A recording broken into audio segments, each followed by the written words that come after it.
Labor inspection. The objective of the labor inspection is to further strengthen the implementation of the visitorial and enforcement powers under the Labor Code as renumbered towards securing a higher level of compliance with labor laws and standards and ensuring continuity and sustainability of compliance at workplaces. For this purpose, the Department of Labor and Employment delegates this function to the regional offices with the issuance of a list of labor inspectors who are given the authority of conduct inspection, which covers all private establishments, including their branches and workplaces in the regions. The regional offices enforce labor laws and social legislation through the conduct of labor inspection, occupational safety and health investigation, and technical and advisory visit. Special inspections may be conducted as may be deemed necessary. With the provision for mobile devices and gadgets, the DOLE developed an inspection management information system. An important feature of the system is data capture and transmittal from the field in real time, as an electronic checklist is filled up through the use of mobile devices and gadgets. Data are instantly available for viewing and processing to generate reports, statistics, and summits, including real-time monitoring of decent work indicators based on the country's decent work profile. Technical and advisory visit. The TAV, or Technical and Advisory Visit, aims to provide assistance to the micro-establishments or establishments that have 1 to 9 employees to be sustainable, productive, and competitive. It also aims to transition our micro-establishments to the formal economy that is profitable while also complying with our labor laws and occupational safety and health standards.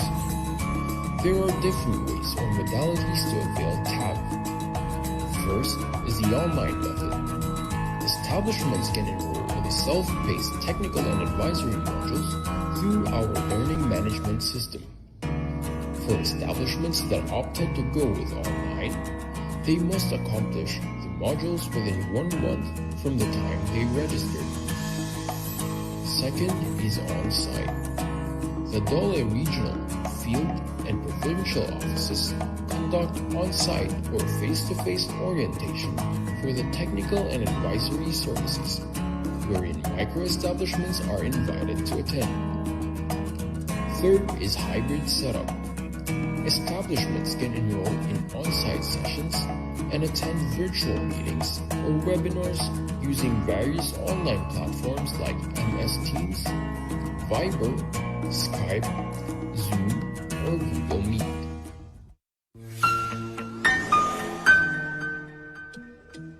Establishment owners carry a big responsibility to comply with labor laws, including submitting reports and providing documents like payroll records during inspections. But the manual filing process is a major challenge. They need to spend time, money, and effort to fill out forms and deliver them to the DOLE office, often dealing with traffic and delays. Sometimes, there's a long wait just to confirm if the report is accurate and complete.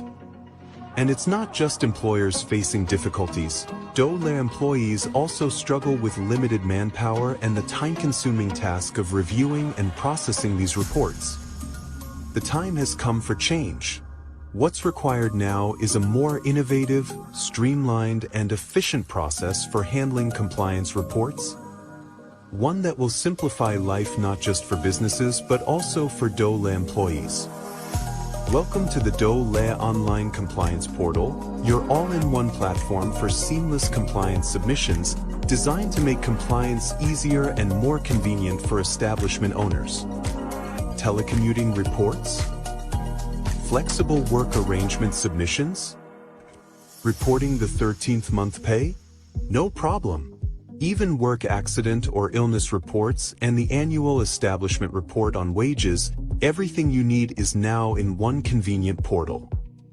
Plus, The DOLE online compliance portal now includes the latest requirement for reporting movie and television shoots under Department Order 246, Series of 2024.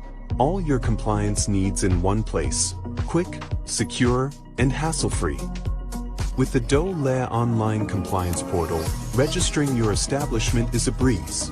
Our automatic registration system ensures you are instantly compliant with OSH Standard Rule 1020. Once submitted, your certificate of registration is immediately available for download, saving you time and effort.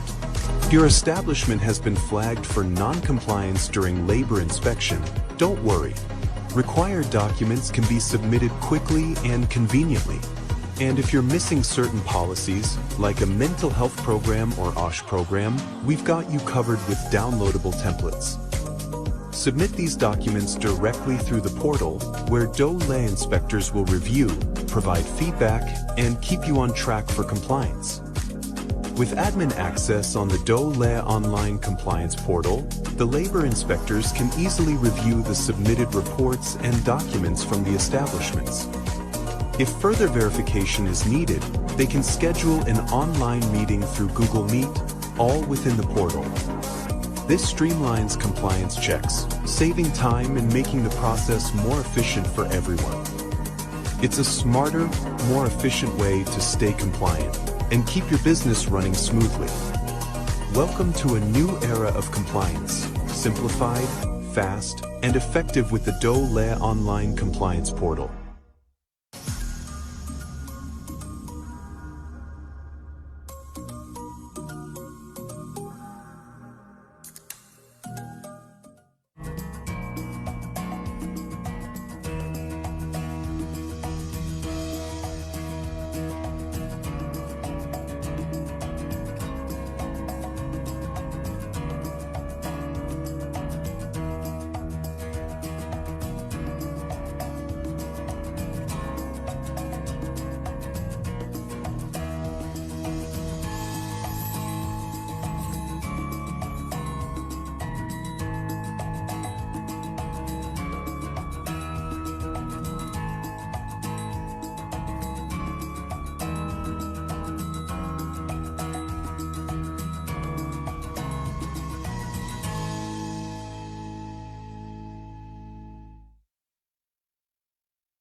Right. So, good afternoon, everyone.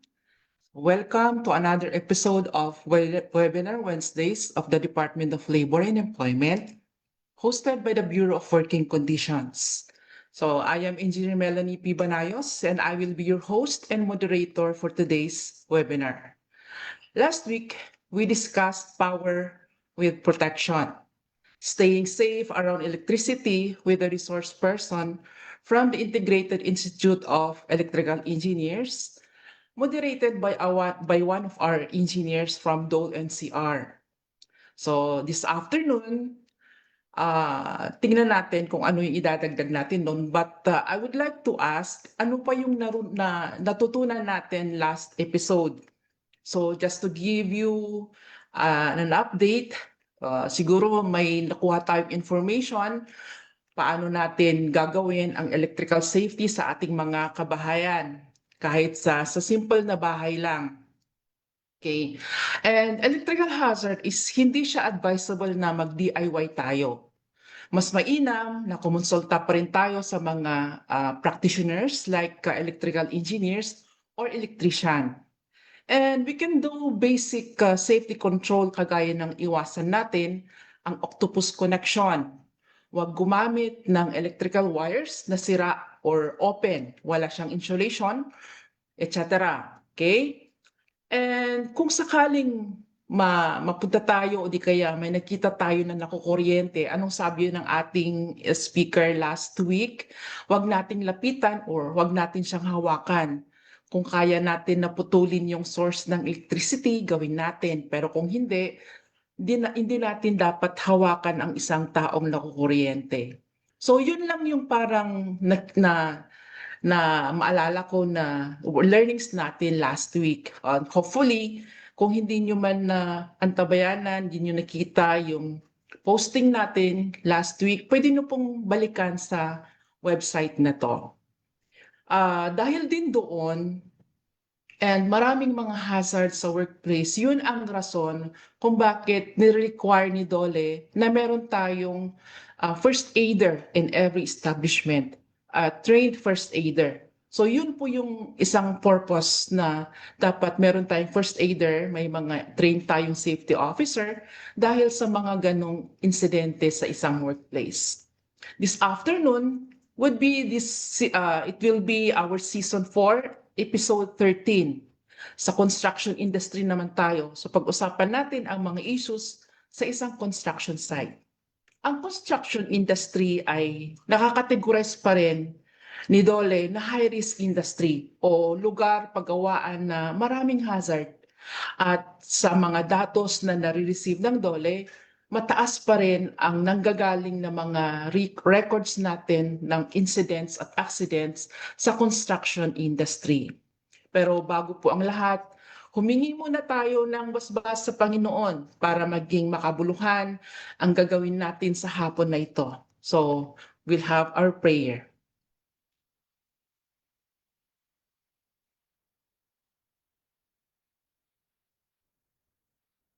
Dear Heavenly Father, we come before you today with hearts full of gratitude for the opportunity to gather in this webinar. We thank you for the gift of technology that allow us to connect, learn, and grow even from afar. We ask for your guidance and wisdom for every speaker and participant, so that we may share valuable and inspiring insights. Help us listen with open minds and hearts, eager to learn from one another. Grant us clarity of thought and expression, making our discussions meaningful and impactful. We pray that this session fosters understanding, collaboration, and the sharing of knowledge that benefits everyone. May your presence be felt in our midst, encouraging a spiritual of unity and respect. We trust in your divine wisdom to lead us through any challenges or difficulties we may face today. As we conclude this time together, may we carry forward the lessons we have learned with a renewed sense of purpose and dedication. In Jesus' name we pray. Amen. Amen. So again, good afternoon to our Facebook viewers. Thank you for joining us today. And paki-heart naman o like naman po ang ating live stream at huwag kalimutang i-follow ang ating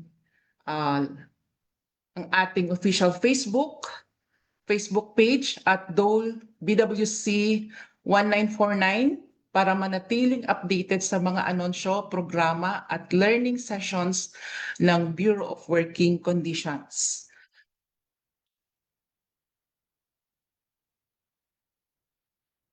Okay. Please share this stream with your friends, family, and colleagues at gamitin po natin ang hashtag Webinar Wednesdays. For question or clarifications, please use the comment section below the screen and our resource speaker will address them during the question and answer portion. Okay, before tayo mag-start, syempre, I would like to introduce our speaker. So again, this is Season 4, Episode 13. Before we start, let's of course kilalanin natin ang ating speaker. She is a registered civil engineer by profession. She has been with the Occupational Safety and Health Center since 2017 as Engineer 2, specifically with the Safety Control Division. Before joining the Occupational Safety and Health Center, she worked with one of the biggest construction firms we have in the country, where she held different positions. Nagsimula siya as surveyor, estimator, purchaser, area manager, ay area engineer, project control engineer, project control supervisor, etc. With her with her experience in the construction industry, she has been a resource speaker in relevant topics related to the construction industry. This afternoon, she will be sharing with us the results of a research conducted on construction projects in identified regions. Her topic, Building Safety Culture in Construction, featuring emerging workplace issues. She will be sharing with us a study on the evaluation of best practices of PPE programs in medium and large-scale construction projects in Metro Manila and Regions 3 and 4A. So without further ado, let us welcome Engineer Marijo T. Salvacion. Thank you, Engineer Mel, for the introduction. At muli po, magandang hapon po sa ating lahat. So, i-share ko lang po ang aking presentation before we proceed.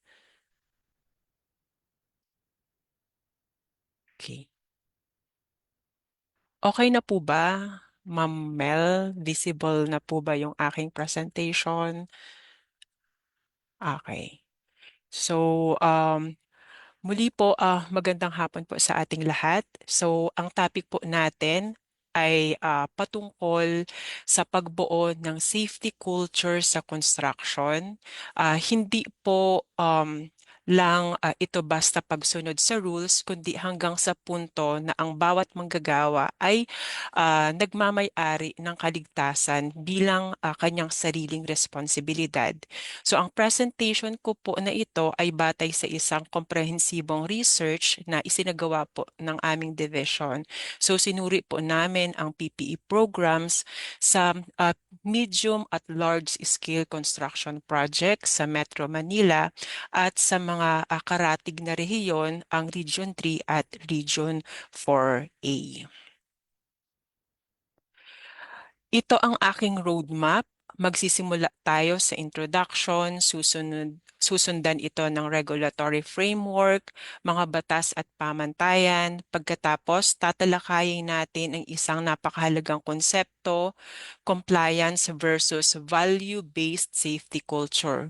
So titingnan rin po natin ang mga alarming discrepancies, ang mga agwat sa pagitan na nakasulat sa papel at ang totoong nangyayari sa site. Then, ang apat na emerging workplace issue, ang discomfort sa PPE, ang enforcement versus ownership, subcontractor gap, at ang mapanganib na make-do mentality. So, ipapakita rin po natin ang safety culture pace gamit ang totoong datos mula sa mga projects na pinuntahan po namin. So, ano-ano ba yung mga ay na-identify naming mga best practices? Ang industriya ng construction sa Metro Manila at karatig na rehiyon ay patuloy na lumalago. Pero kasabay nito, isa rin ito sa pinakamapanganib na sektor na pook pagawaan. Ang ating mga manggagawa, iba-iba ang edad, edukasyon at kasanayan. Marami sa kanila ay hindi nakakatanggap ng sapat na at tuloy-tuloy na pagsasanay sa kaligtasan. At isa sa halimbawa na totoong nangyari, isang construction worker ang nasawi matapos matapakan ang lumang plywood mula sa ika-6 na palapag. So ang construction worker ay hindi namatay dahil kulang siya sa gamit, kundi dahil sa mismong material na kanyang tinapakan ay sira na. So ibig sabihin, mayroon tayong mga batas, mayroon tayong mga palisiya, pero hindi pa ito lubusang nagiging kultura.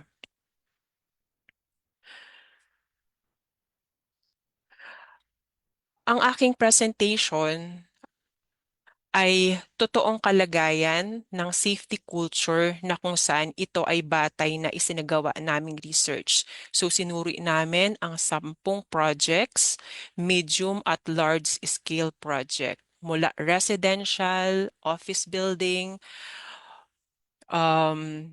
hospital, railway, including underground railway, yung subway, hanggang sa water infrastructure.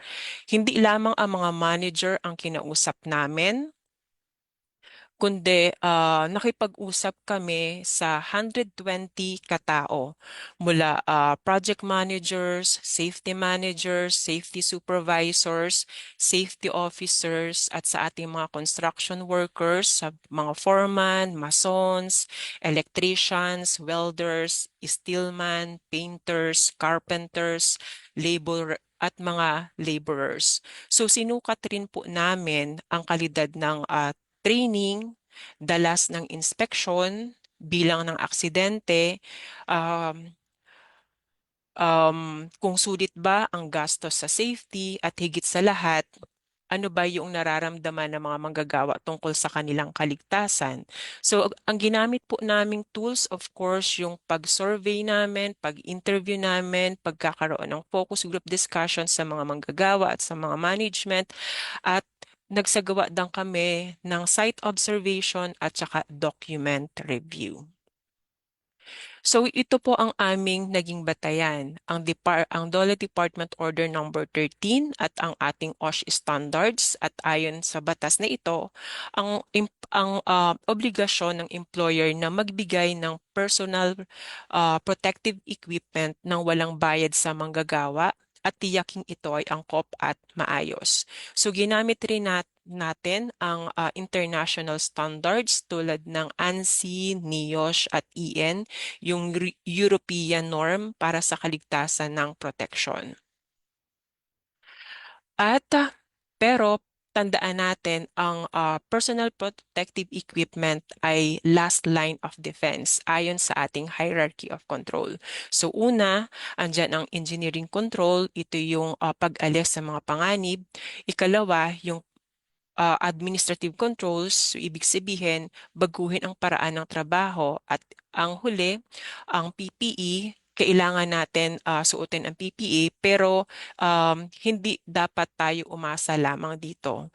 Ang problema, at naobserbahan namin sa aming research, maganda ang batas pero hindi pantay ang pagpapatupad, lalo na sa pagitan ng main contractor at subcontractor.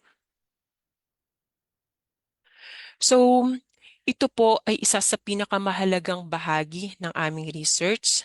Ang nasa kaliwa, mababasa po natin, ito yung mga compliance, mga rule-based.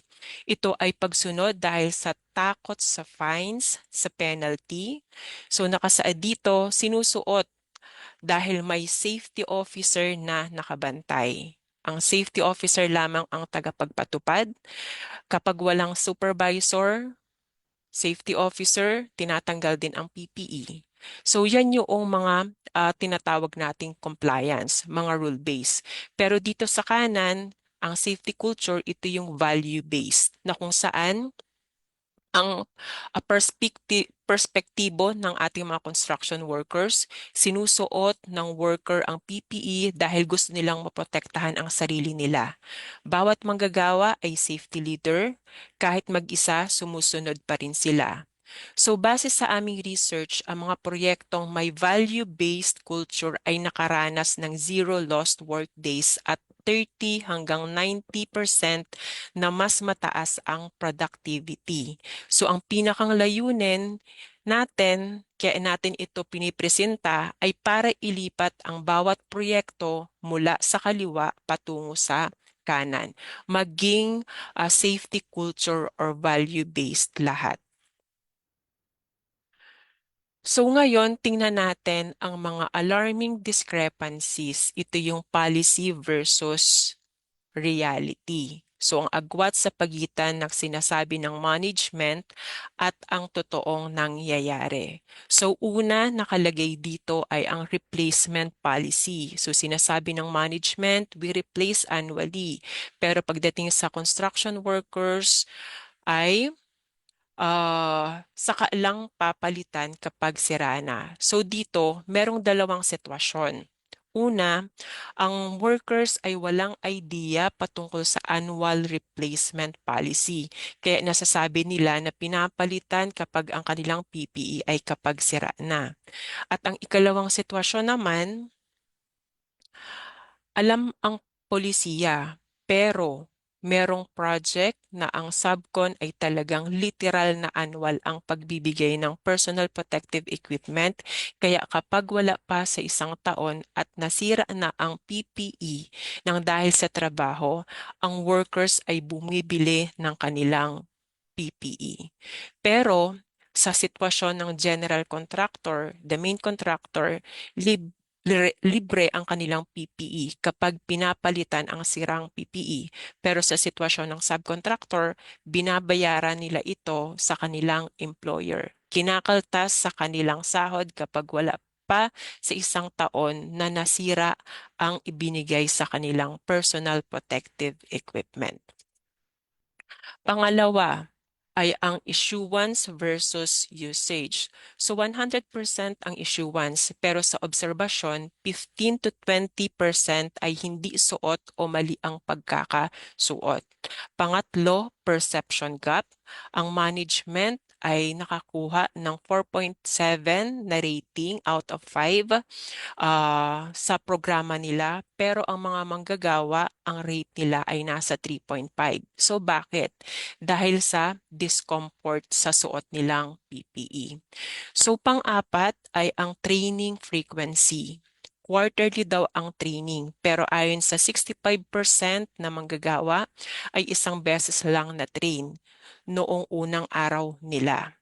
So ikalima ay ang PPE sharing rules. Ayon sa management, strictly prohibited. Ngunit ayon sa workers, no enforced rules, sharing common. Like sa safety goggles, no? Naghihiraman ang mga welders. Ang sitwasyon, ang dalawang welders, halinhinan silang mag-welding kaya sila ay naghihiraman sa kanilang safety goggles. Pero ang safety goggles ay hindi akmang gamit sa pang-protection sa mukha, lalo na sa mata kapag nag-welding. So yun yung mga na-obserbahan namin sa site na pinuntahan namin. At ang huli, inspection frequency. Ayon sa management, they have policy on daily inspection, but ang sinabi ng workers, ang inspection sa kanilang PPE ay occasional, not regularly, at meron ring nagsasabi na never. So yung mga discrepancy ito, dito nangyayari ang aksidente. So ano ba yung mga solusyon sa mga discrepancies?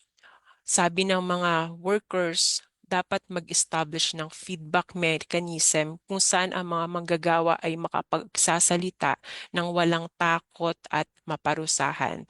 At ang simpleng tool na pwedeng gamitin ay ang anonymous survey, safety suggestion box, monthly focus group discussion, at safety walks na ang manggagawa mismo ang mangunguna. Ang mahalaga, maririnig ang boses ng nasa ground. Sila ang nakakaalam kung ano talaga ang nangyayari. So, balikan po natin yung isa sa nasa discrepancies, ang replacement policy. So, ito yung complaint ng mga steelman, ng mga workers. Ang annual replacement policy ay dapat baguhin dahil kaming mga steelman ay madaling masiraan ng aming suot na PPE. Kapag nasira ang PPE, bago pa man mag-isang taon, kami na ang bumibili ng kapalit para lang may maisuot kami. So ito yung kadalasang hinaing ng ating mga steelman na nagtatrabaho sa ground. So ngayon, dito naman tayo dumako sa emerging issue, ang discomfort o hindi komportableng PPE. Ito po ang mga totoong sinabi ng mga manggagawa. Mainit pero titiisin ko. Nakakapigil sa kilos, masakit sa paa, at mabigat ang harness. So ito naman yung impact sa mga workers dahil sa discomfort nila sa suot nilang PPE like safety shoes at full body harness. So tinatanggal ng mga manggagawa ang suot nilang PPE kapag hindi na sila komportable at kung hindi suot ang PPE, wala silang protection. At based sa observation ng mga safety officer, sa mainit na buwan, bumababa ng 20% ang compliance kung hindi breathable ang suot nilang uniform, yung construction long sleeve. At ang aral po dito, yung comfort ay naka-equate sa safety.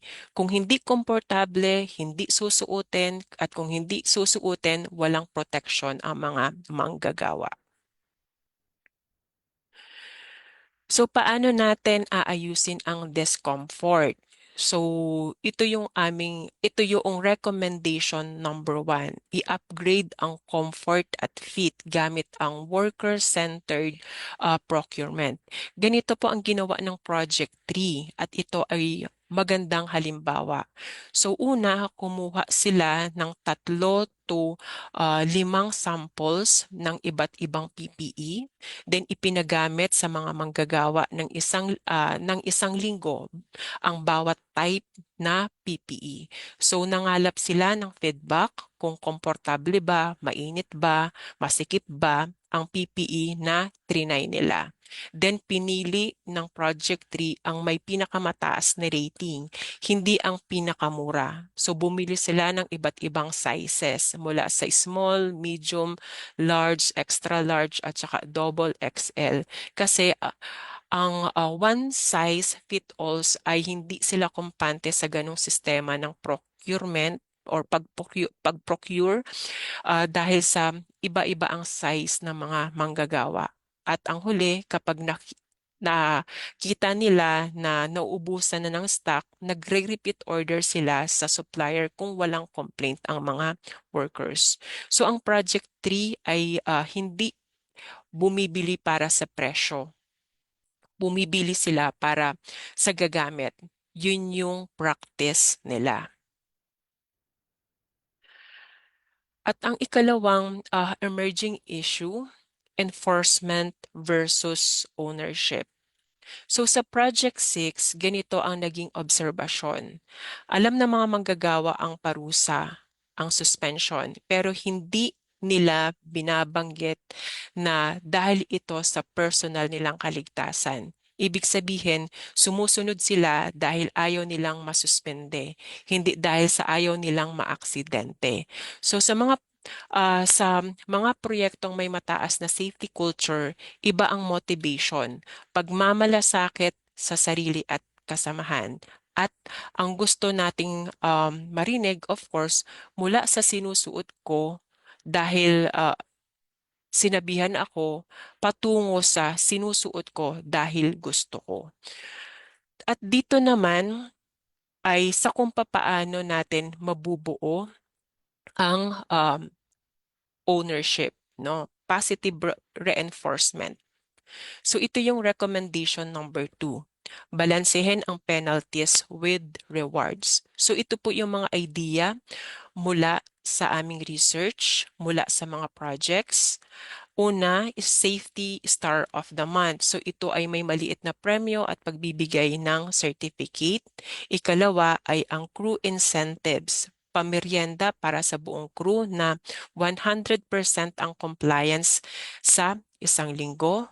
At ikatlo, no violation bonus, pagbibigay ng grocery voucher or cash bonus kung walang violation sa loob ng isang quarter. At PPE Care Award, parangal sa mga manggagawa na maayos at malinis ang kanilang PPE. So ang sekreto po, purihin sa publiko, kausapin ng pribado kung may mali, kapag ang kaligtasan ay nauugnay sa magandang pakiramdam, kusang ginagawa ito ng mga manggagawa. Ito naman yung ikatlong emerging issue at ito marahil ang pinakamalaking hamon sa industriya ng construction, ang subcontractor gap. 80% hanggang 90% ng ating manggagawa sa malaking proyekto ay hindi direktang empleyado.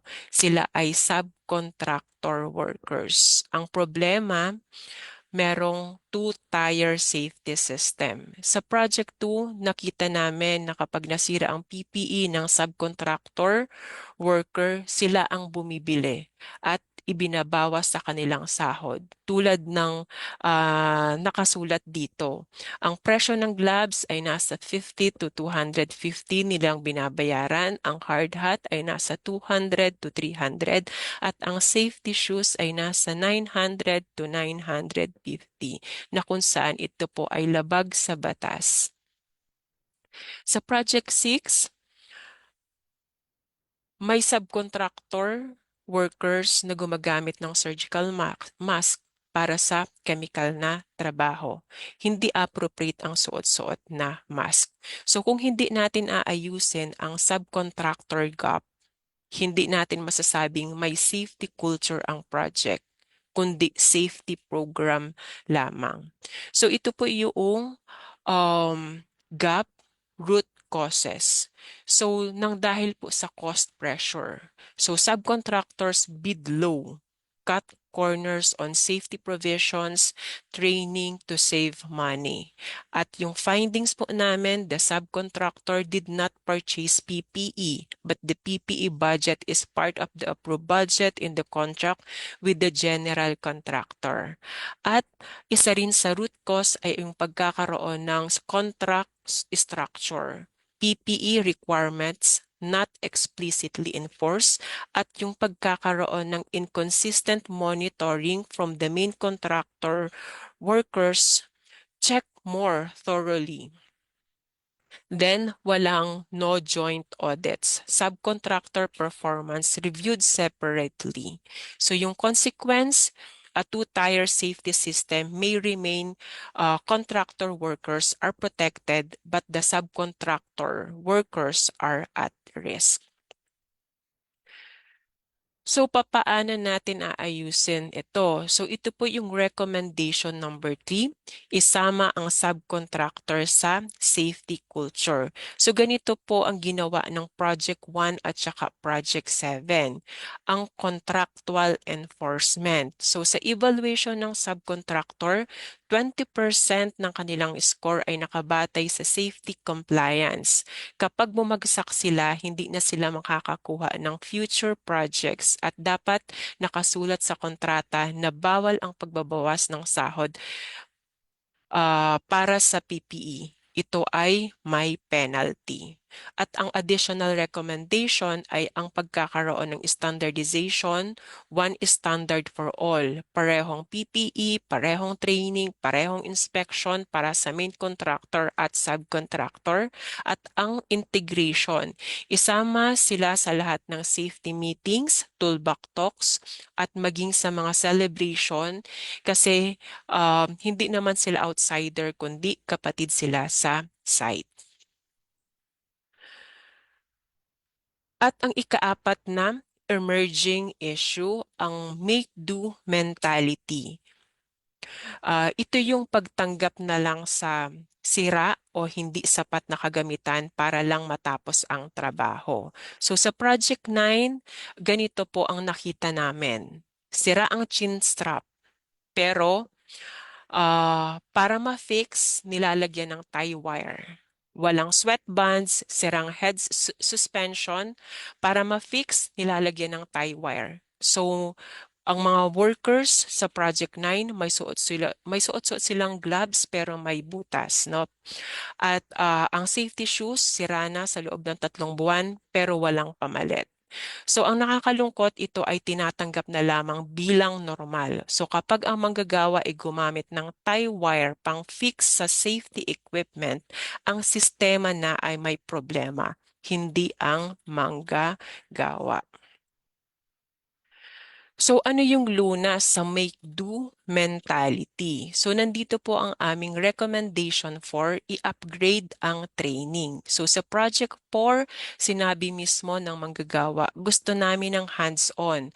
practical na demonstration, hindi lang puro lecture.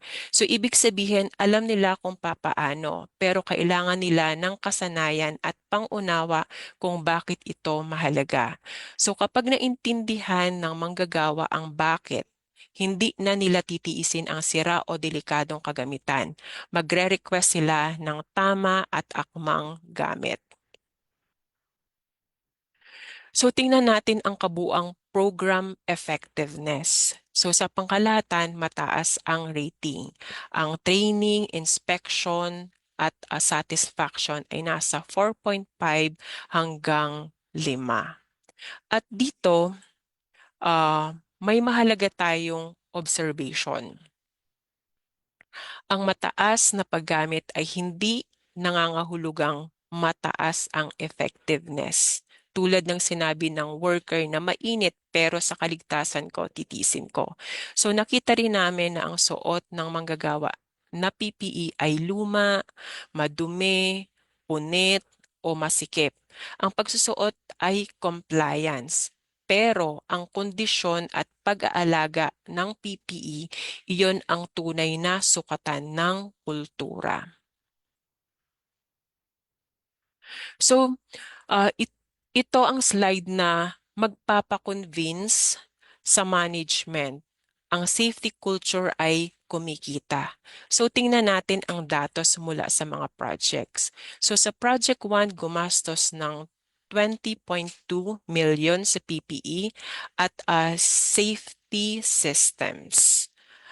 Kapalit medical expenses na 4,985 lamang, zero lost work days, 30% na pagtaas ng productivity at 5% na bawas sa absences. Ang Project 5 naman, 5.37 million ang PPE budget, nakamit ang 80 to 100% productivity gain. At ang Project 10, pinakamalaking budget, 30 million, nakamit ang 93 productivity increase. So ang konklusyon, bawat pisong ginastos sa safety culture bumalik ng 6.6 sa efficiency, savings, and reliability. Hindi ito gastos, ito po ay investment. Ang 6.6 ratio ay nagmula sa kabuoang benepisyo over doon sa kabuoang gastos. Ang ratio ay balik sa bawat piso. At ayon po sa International Labour Organization, itong ILO OSH 2001 guidelines, malinaw na nakasaad ang bawat $1 or 1 peso ay inilalaan sa kaligtasan ay nagbabalik ng $4 to $6 or 4 to 6 peso na halaga. Ito ay pangunahing pamantayan na ating ginagamit, na kung saan ito ay nagtutugma doon sa ating OSHA. Opisyal na kung saan opisyal na nakalagay po doon na 4 to $6 or sa bawat $1 na ginastos. So nakuha natin ang 6.6 which is mataas sa 4.2 na ginagamit naman natin dito sa Pilipinas. Ito yung karaniwang resulta kapag kinakalkula ang gamit ng mga kinakalkula gamit ang mga data ng mga kumpanya dito sa atin. So ito naman yung mga projects na merong best practices.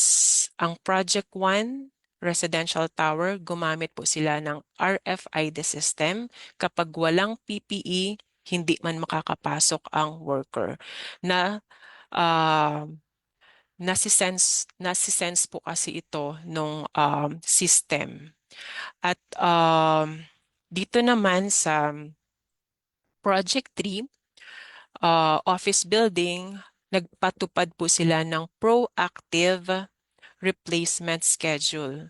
Hindi lamang time-based kundi damage-based. Sa time-based, meron schedule sa pagbibigay ulit ng PPE. Halimbawa, sa welding apron, tuwing 60 days, nag-i-issue ulit sila for the welding apron. At sa cotton gloves naman, 7 days. Sa safety shoes, 180 days. So meron din silang behavioral-based safety o BBS at kinukuha rin ng project ang feedback ng mga workers.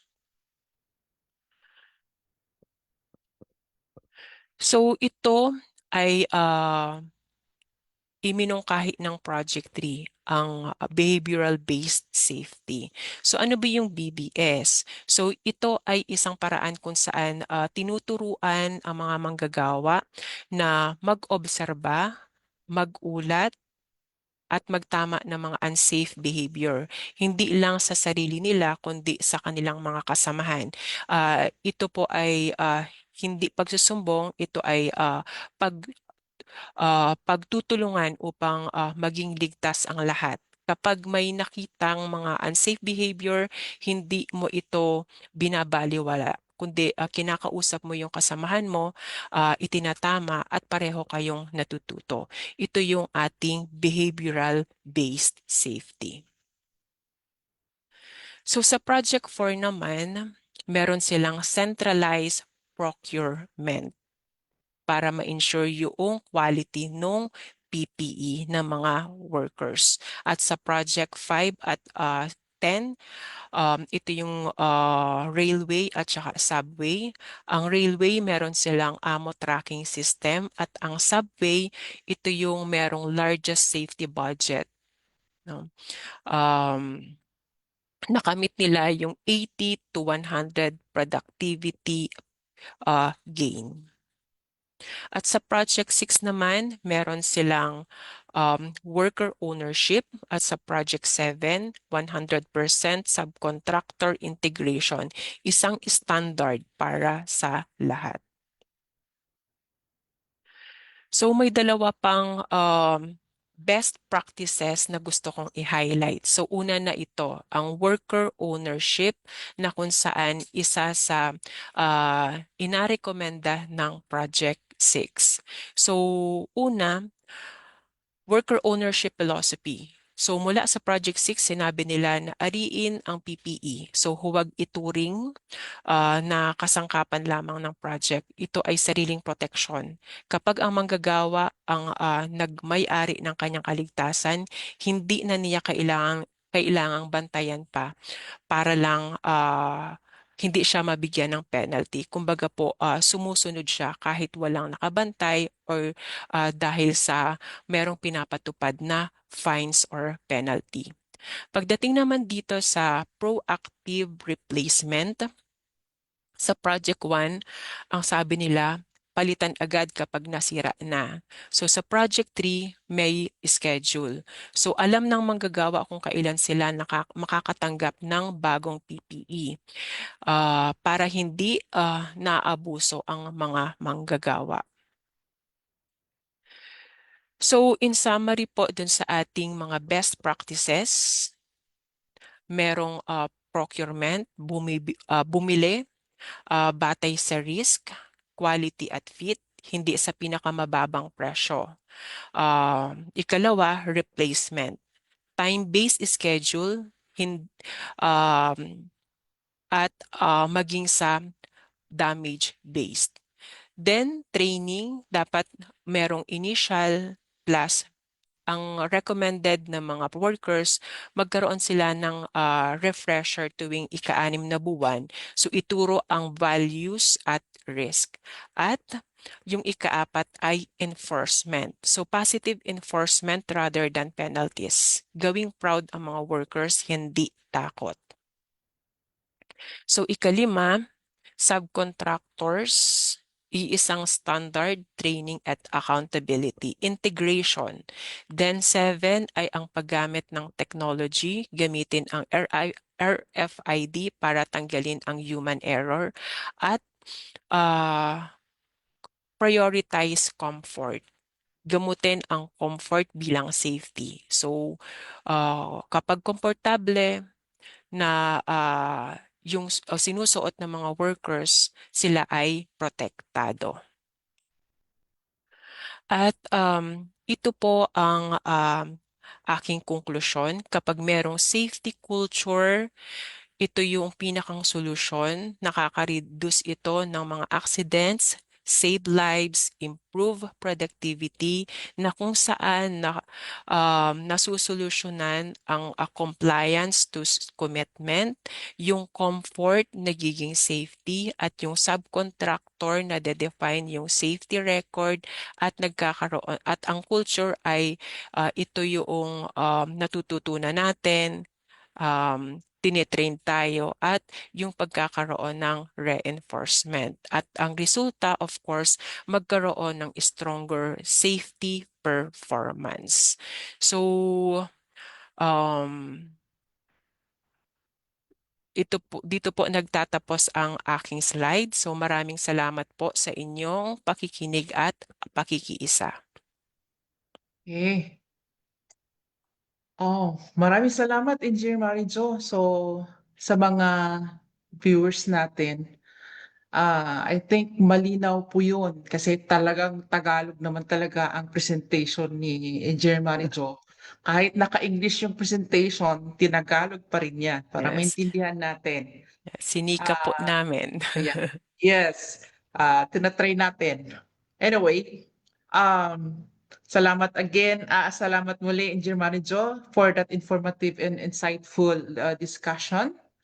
Now, alam kong maraming natutunan ang mga viewers natin and meron silang mga question. Okay. So, yan. Yan ang una. Paano po malalaman kung pasok sa safety standards ang PPE na binigay sa amin ng subcon namin? Okay. Okay. So, ang pwede po nating maging basehan dyan sa kung papaano natin malalaman na nasa standards ba. Kapag halimbawa po magre-request kayo ng personal protective equipment, lalo na yung mga nasa procurement, no? Dapat makakuha po kayo ng test result, no? Ibig sabihin, dumaan po yan dito sa center, sinuri ng maayos at na kung saan yung pagsusuri naman po ay base po yun doon sa standard na ginagamit natin. Sa mga nabanggit po naming standard kanina, yung ANSI,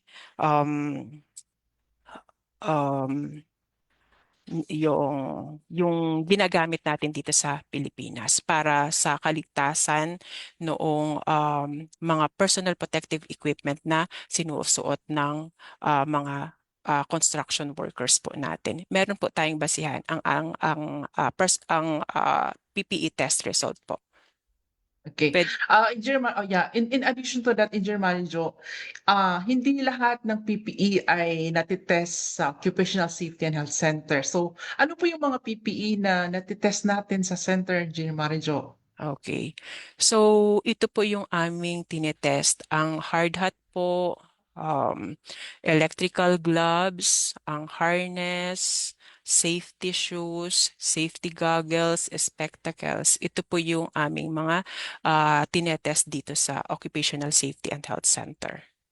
Okay, dagdag ulit, kung sakaling may ginagamit po kayong mga brands ng PPE at alam nyo na hindi pa siya na-test ng center, mas maganda po na ipatest natin sa Occupational Safety and Health Center. O di kaya, di ba, Engineer Marijo, posted naman sa website ng Occupational Safety and Health Center yung mga pumasa sa testing, yung mga brands ng mga Yes. PPE na pumasa ng testing sa Occupational Safety and Health Center.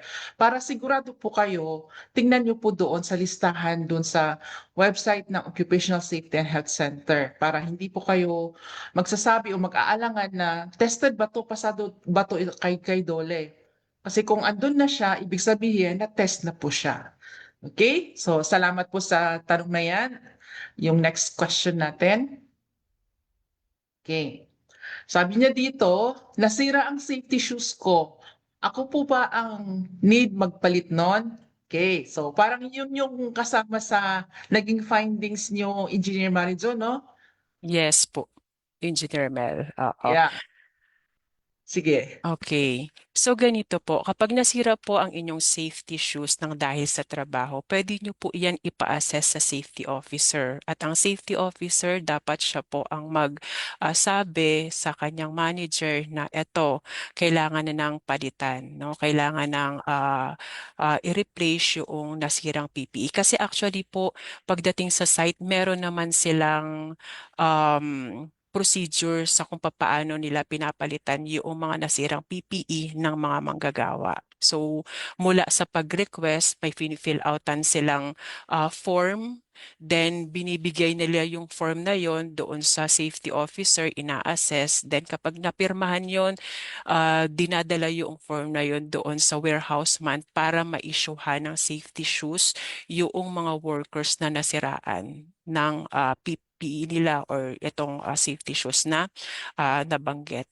So may mga ano po, may mga procedures ang project para sa pagpapalit. Okay, salamat Engineer Manjo. But dagdagan natin. Okay. Kaya po sa construction industry, dapat po ang safety officer parang ini-encourage mo ng DOLE na ang safety officer sa isang construction industry o construction site ay dapat naka full-time. Kasi marami po siyang gagawin. Kagaya ng sinabi ni Engineer Marijo, gagawa siya ng procedure kung let's say isang linggo na nasira yung sapatos ng isang worker, papalitan niya ba kaagad o paano ba niya papalitan yon na walang bayad na ibibigay o di kaya libre pa rin na ibibigay sa isang worker. Kasama yun sa mga safety program na gagawin ni safety officer. Pagdating sa PPE, may procedure yan. Saan nila kukunin, saan sila magsasabi kung boss, sira na yung aking safety shoes. Marang mga ganon. O di kaya kailangan ko ng isang ganito kasi napunit na ito. So, yan yung mga safety program na sinasabi natin na dapat gawin ni safety officer. Meron tayong template na pinost sa ating website para sundan ng mga bagong safety officers, but guidelines lang yun. Hindi ibig sabihin na yun lang yun ang kanilang gagawin na safety program. Parang dun lang sila magsimula. Kasi pag nag-training sila ng construction safety and health training, kasama yun sa kanilang mga trainings kung paano gumawa ng program. And one of this is ito, yung safety shoes nga. So ulitin natin po, ang direktiba po ng DOLE under Labor Advisory number 6, walang bayad dapat ang mga safety shoes. Hindi dapat yan dinideduct sa sweldo ng mga employees.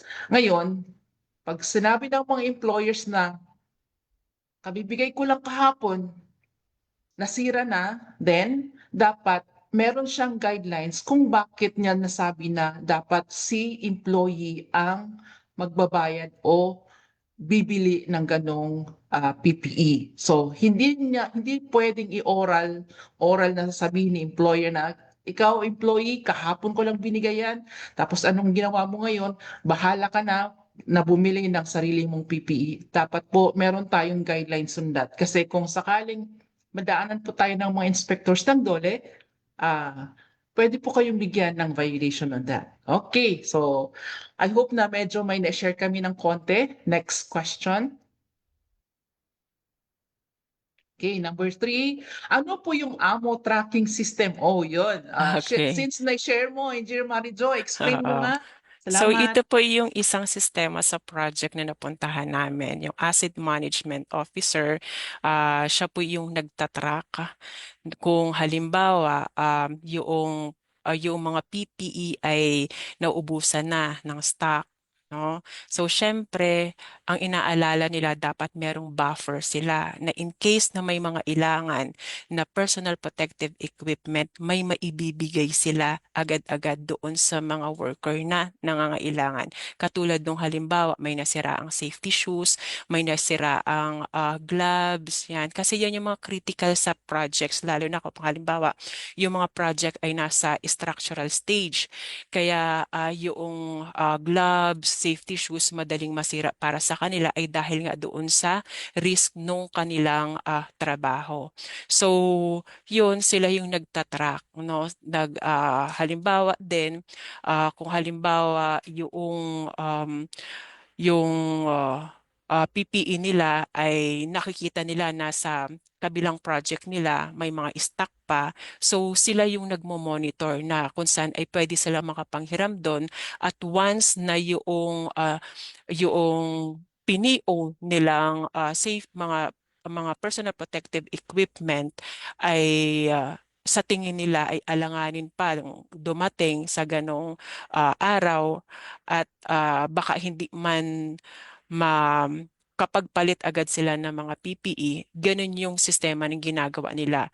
Tumitingin sila sa mga katabing project nila, sa mga ah, project, kumbaga same company na kung saan pwede sila makapanghiram, at ibabalik na lang nila yon kapag halimbawang dumating na yung mga PPE na procure nila. So yun, kumbaga po ito ay para hindi magkaroon ng Sila mawalan. mawalan.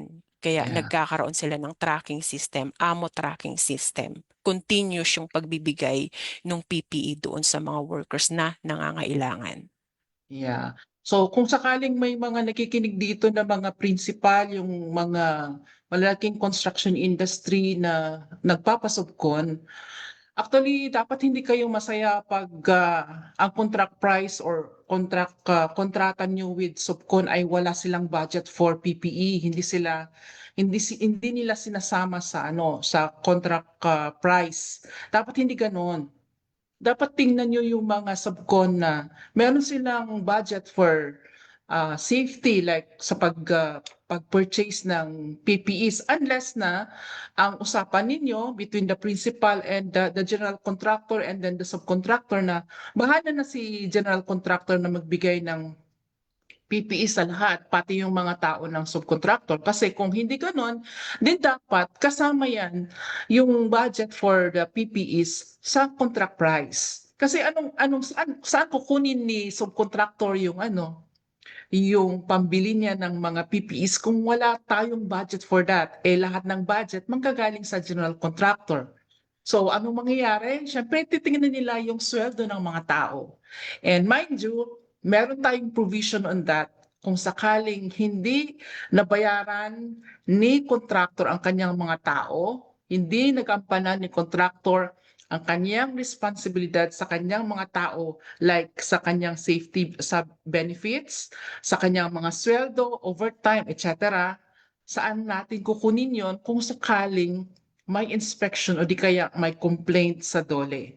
So meron niyang sinasabi nating joint and solidary liability, kaya as the principal or the general contractor, dapat kayo din ay dapat kita nyo na may budget talaga for that para alam nyo na magkukumply ang mga subcontractor ninyo. Okay, so punta tayo sa sunod na question. Okay. Ano po ang life duration ng mga PPE kagaya ng safety shoes at hard hat? Okay. Okay. Ito po ay depende sa kung ano yung trabaho ng tao, no? So, kung yung trabaho ng tao, katulad nga doon, um, yung mga nasa steelworks, yung mga nagbabakal, no? So, mas madaling masira yung mga PPE suot-suot nila. Kaya nga ang pinakang recommendation po namin dito ay magkaroon ng monitoring yung project base dun sa paggawa ng tao. No, kumbaga po talagang kahit pa sabihin may na-establish tayong schedule sa pagpapalit ng mga personal protective equipment, tingnan pa rin nila araw-araw sa kung bakit nasisira agad yung PPE na suot-suot ng tao. Kasi nga po base ito sa ginagawa ng mga workers sa construction site. Yes. And ulitin ko, dapat nakalagay din ito sa safety program ng safety officer, yung life duration ng PPE. So sa hard hat, meron doon nakalagay na duration, validity niya. Pero siyempre sa construction kasi talagang physical and kung yung ating trabaho doon. So kahit hindi niya narating yung kanyang validity, baka sira na siya.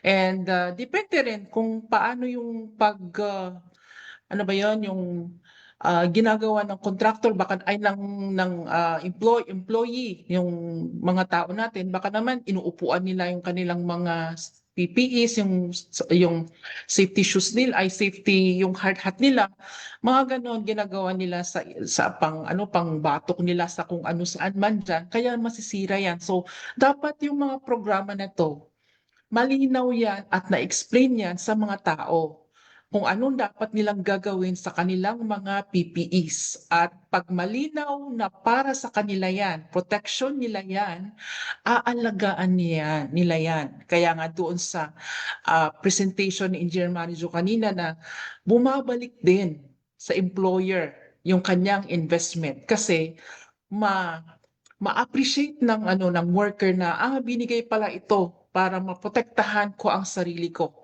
Hindi para ay baka darating si Dolly mamaya mabibigyan tayo ng violation yung mga ganon. At pag umalis yung nagbabantay sa atin, sige na naman, balik na naman tayo, tanggalin natin yung ating mga PPEs. Pero kung naintindihan yan ng worker na para sa kanya yung PPE, aalagaan niya yan. Okay? Sige. Kasi parang may nakita kong magandang question kanina. Sige, yung next na question. Sana maabutan natin yon. Okay, yan. O, English tayo ngayon. Do we still need to send our PPEs for OSHC testing if it's already have an international certification? Yan. Maganda yan, Engineer Manijo. Okay. So ito po, kailangan pa rin ipakandak yung mga PPE, no? Kasi ang ina-honor po natin, ina-acknowledge natin ay yung talagang dumaan po dito sa Occupational Safety and Health Center. So ano pa man yung PPE na yan, saan man galing man yan, basta dapat po na ipatest po dito sa center. Yes, So okay. yun po yung basehan natin talaga. Yeah. Kasi unang-una po, kailangan maintindihan natin sa inspection checklist po. Inspection checklist ng DOLE. Tatlo po yung parang checklist dyan for PPEs. Unang-una, may PPE ba ang mga employees? Yes or no? Next, may PPE ba sila? Yung PPE ba nila ay DOLE approved, tested and approved? That's the second question, yes or no. So titingnan natin kung approve ba yung approve na sinasabi doon is dumaan siya sa Occupational Safety and Health Center testing. Okay? And then third ay na-issue ba yung kanilang PPE for free? Kaya tinitingnan natin dyan, kung merong isang worker na nagsabi na hindi po binayaran ko to, then may isa siyang violation. Okay? Sa PPE. Now, kung ikaw yung safety officer at sakto na natanong ni inspector yung tao na yun at sinabi niya na binayaran niya ang kanyang PPE, of course, mailalagay yon sa aming notice of inspection result. And kung sakaling ikaw naman yung safety officer, sabihin mo na libre naman yung binigay namin, yung una, yung pangalawa. Kaso, sinira niya. Now, yun yung sinasabi natin na sa side ng employer, hindi po pwede yung verbal. Kailangan po na meron tayong programa.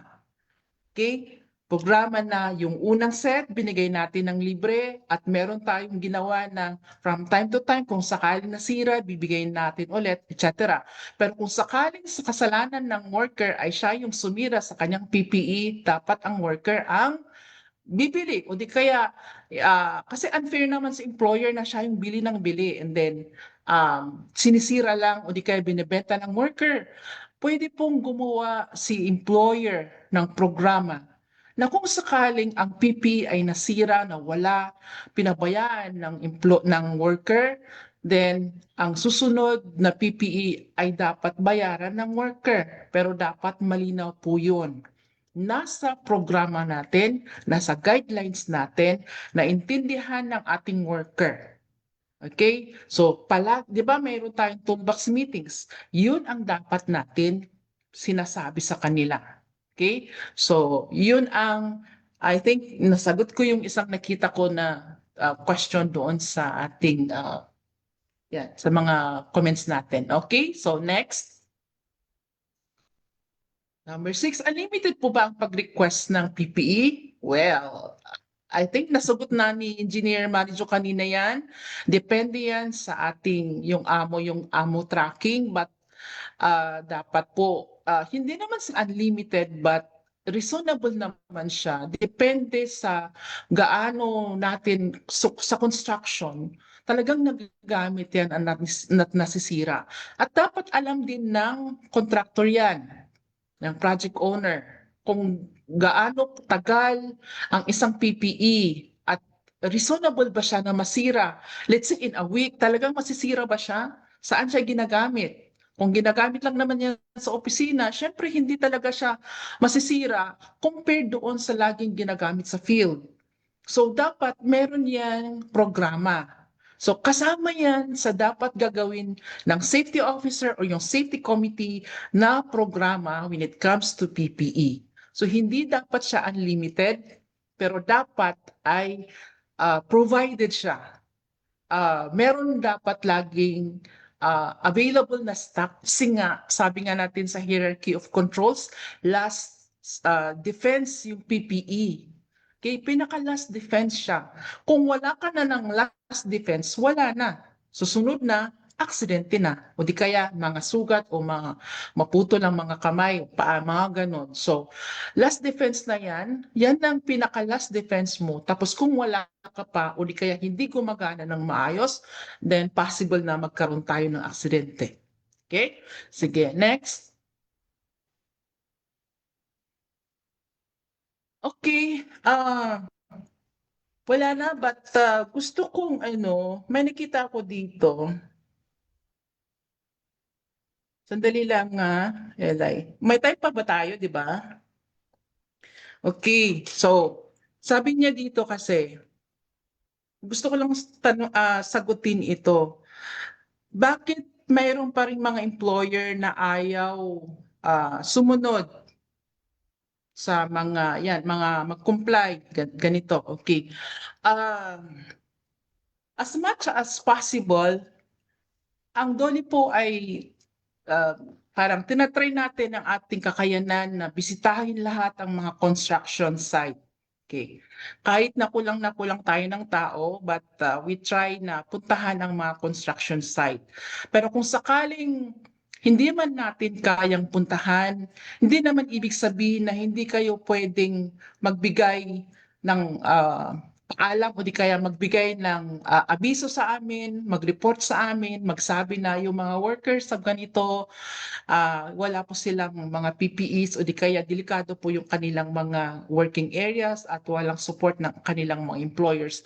Ang DOLE po ay open sa mga suggestion ninyo, yung mga informations na bibigay ninyo, kahit na mga hindi sabihin nyo na pwede bang wag nyo sabihin ang pangalan ko, tinatanggap po namin yan. So, andyan po yung aming mga contact details. Pwede ko po yung mag-email, pwede ko po yung tumawag. Hindi po kami nag-iimbestiga kung ayaw niyong sabihin yung pangalan niyo as long as malinaw po kung saan yung address ng project para po hindi naman kawawa yung ating ipapadala na inspector na mawawala kung saan siya pupunta, and yung information na gusto niyong makita namin. And reminder po sa lahat, under Republic Act 11058, doon sa ating Oslo, it is the right of every worker to report kung may aksidente o di kaya may imminent danger sa kanyang pinagtatrabahuan na construction site. Remember po, this is construction industry at recognized po yan ng DOLE na talagang delikado po ang industry na to. So, ang ginagawa po ng DOLE ay nakiki-coordinate din kami sa ibang mga government agencies na sila din kung sila ay nagbibigay ng mga projects sa mga contractors nila, nagpapabid sila, kung sino man yung mananalo na bidder at magko-construct ng kanilang project, ay dapat din ay mag-comply dun sa sinasabi natin na Construction Safety and Health Program. Okay, so Yun po sana nabigyan namin po kayo ng kaalaman. Magbigay din po kayo sa amin ng ng information. Willing po kaming puntahan 'yan kung sakaling hindi man yan nadaanan ng aming mga tao. Pwede po kaming pumunta doon as long as kumpleto po yung information, yung address, yung kung ano yung klase ng site na gusto nyong bisitahin namin. Okay, so salamat uli, Engineer Marijo, for your sharing ng expertise mo. Pero bago tayo magtapos, ano po yung baka meron ka pang last na sasabihin sa kanila, Engineer Marijo? Okay po. Um, Sa lahat ng numero, datos at rekomendasyon ng ating tinalakay ngayong hapon, may isang bagay po na hindi kayang sukatin ng anumang survey o report. So yung ngiti ng ama, ina na nakauwi ng ligtas ligtas sa kanyang pamilya, ang kinabukasan ng isang kabataang hindi nawalan ng magulang dahil sa aksidente sa site. Yan po ang tunay na dahilan. So hindi tayo nagtataguyod ng safety culture para lamang sumunod sa batas, hindi para makaiwas sa multa, hindi para may maipakitang report sa opisina. Ang safety culture po ay hindi proyekto. Ito ay pamumuhay. So maraming salamat po at naway ang bawat araw ninyo sa site ay maging ligtas at produktibo. So magandang araw po sa ating lahat. Thank you, Engineer Mel. Thank you, Engineer Marijo. Also, before we end, bigyan natin naman si Engineer Marijo ng virtual palakpak dyan, and we present her certificate of appreciation. So, muli, maraming salamat, Engineer Marijo. Ipadala na lang po namin yung certificate mo sa office, sa Occupational Safety and Health Center, and we truly appreciate your participation and support. At umaasa po kami na makasama namin ulit muli kayo sa mga susunod na learning sessions ng Bureau of Working Conditions. So, para po sa ating mga viewers, we heard you. Certificates of attendance are now available. Please scan this QR code flashed in your screen to access the evaluation form. Kung wala po kayong evaluation, hindi kayo makakakuha ng certificate natin. Certificate of attendance po ha. And the certificate of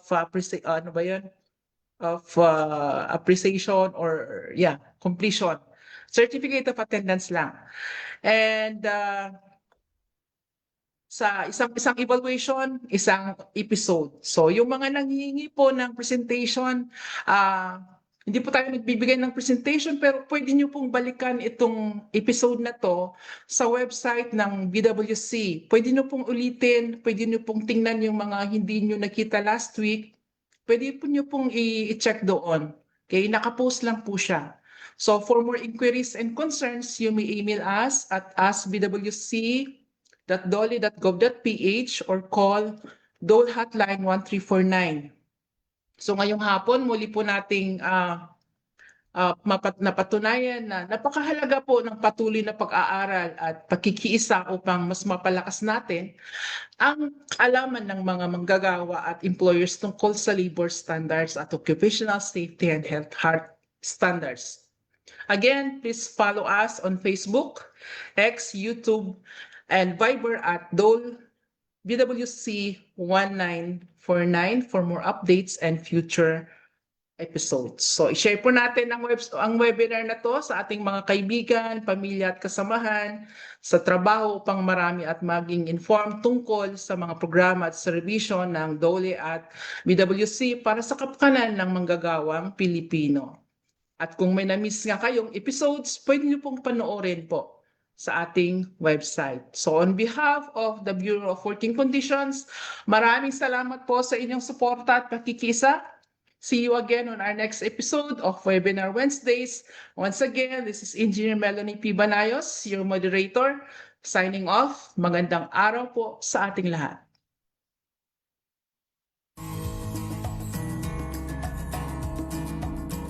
Para sa mga katanungan at karagdagang impormasyon, maaari po tayong tumawag sa Dole Hotline 1349 o sumuli sa mga Dole Regional o Field Office na nakakasakop sa inyong lugar paggawa.